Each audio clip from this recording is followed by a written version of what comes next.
Yo, what is going on, everyone? It's your boy Mike from Did You See That? And no, you're not dreaming. I'm here to take over Norman Rad 89's channel. And today we're talking about Rosemary's Baby from the year 1968. This is a first time watch for me. If you want to hear your boy Norman Rad's thoughts, head over to my channel, Did You See That? And you'll catch him over there talking about the same movie and giving his thoughts, as this was a first time watch for both of us. So ultimately, what did I think of this one? Well, there's moments I definitely like, but ultimately, I wasn't a huge fan. Let's get into it. Roll it.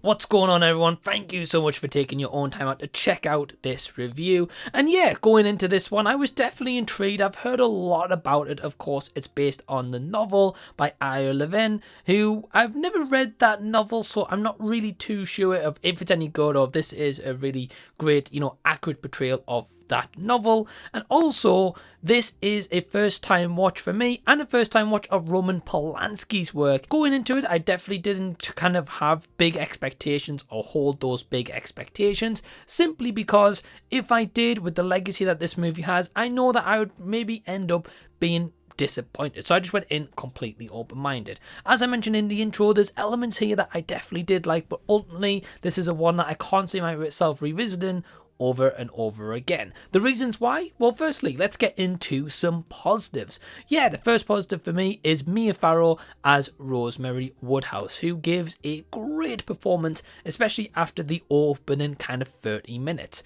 when she has a haircut, Yeah, believe it or not, when she gets that haircut, she is absolutely electric. She is magnetic and she is an absolutely show stealer. She is great here as Rosemary, and this is not just a movie about a pregnancy, because yes, that is ultimately the plot, which does follow Rosemary and her partner Guy as they move into a new apartment.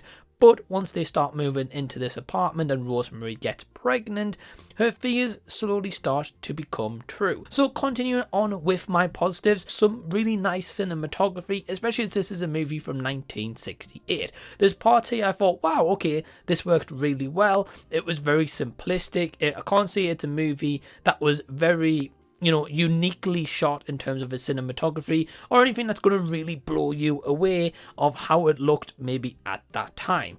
Yes, I appreciate it is kind of a timepiece. I appreciate that when this was released on kind of around a $3 million plus budget, I believe, it did make around 33 in return, and this was an absolute box office success and does also have kind of a big cultural impact, and especially those among the horror community. Now, if you guys haven't come across my channel before, I do love horror movies and I'm slowly starting to watch more and more of them, and I've never been afraid of a horror movie, but of course I have seen a lot more, I'd say more modern horror movies than kind of some of these older classics. But of course I'm always down to take a trip down memory lane and check out maybe a movie that I need to add to the physical media collection that you guys can also see back there. This felt original, it felt different, and I can imagine for the time, which I did actually confirm with my mum, believe it or not, because she did say, son, when this was released, this was unique, this was something different that had never kind of been experienced before, and I can completely get that this was definitely probably a cinematic experience,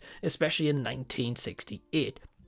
With that in mind, I will say that there's elements here of, it kind of feels like an original story that is really creepy. There's moments that you think, wow, this is some dark stuff. And it certainly goes into that territory as we lean into our second and third act, which I definitely will say is the highlight of the movie overall, because the first 25 to 30 minutes, if I'm going straight into my negatives here, not to say that it's not good, because of course it's storytelling, it's story building, it tells us a little bit about this world and this apartment complex with these creepy neighbours, and that element, you definitely do need that kind of first 25-30 minutes, but on that same hand, it's a little bit too slow for my liking, and I really wish it kind of sped itself up a little bit to actually give us kind of the meat on the bones, because that first 25-30 minutes feels like just the bone. And that's kind of it. Kind of dry, right?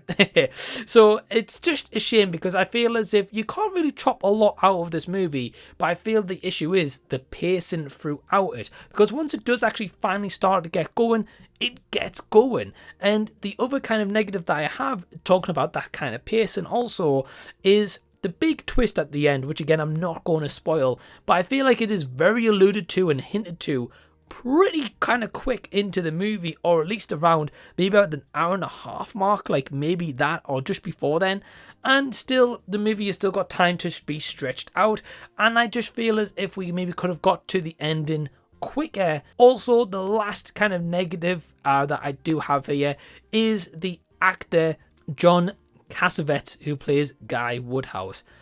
I'm going to be honest, he wasn't great. I wasn't really into the character. I couldn't really buy into the character also. And I appreciate this is from 1968. Good acting is probably defined way differently than it is nowadays, to some degrees of course. But he just didn't do anything for me. I didn't really find him interesting like whatsoever. And I just feel as if he is a big missed opportunity in the movie. So overall, Rosemary's Baby is a one that I can say that at least I could see it, seen it, at least I can tick it off the box now and be like, yeah, of the long list of movies that I need to watch, I finally did check it out. But unfortunately, it is a one that I'm not craving to re-rush to watch it. Not to say that I won't rewatch it in the future, but as of right now, kind of got no intentions to. So my overall score is a 2.5 out of 5 stars. So if you guys haven't already, absolutely give this video a big thumbs up. And the main important thing out of all of this is subscribe to your boy NoranRad89. The link is down below, and definitely press that red subscribe button down below, which is completely free, doesn't cost you a single dime, penny, whatever currency you have in your country. It is absolutely free. Noran is a fantastic guy, a YouTuber on the rise, and definitely if you're after horror, this is the man that you want to check out. But if you've enjoyed this video, absolutely, as I mentioned, please give it a thumbs up. And thank you guys for giving me the time to take over Noran's channel. And until the next time that I see you guys, I'll be seeing you later.